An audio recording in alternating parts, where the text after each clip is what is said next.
Hello, Ms. Sondarajan, and welcome to Business World.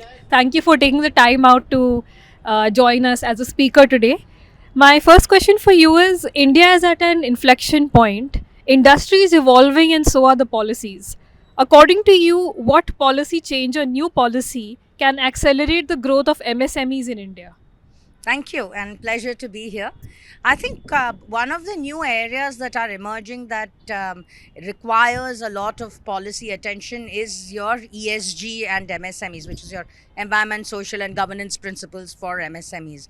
While there is no regulation around this as yet, there is a lot of demand side, expectations from businesses themselves and from consumers. And I think it will eventually come down. Currently, it's mandatory for the top 1000 listed companies, but it will eventually filter down and there will be an expectation for MSMEs too.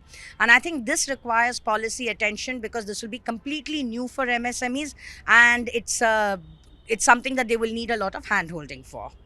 Okay. My next question for you is: looking ahead to 2026, which capability, technology, talent, or capital will matter most for emerging businesses?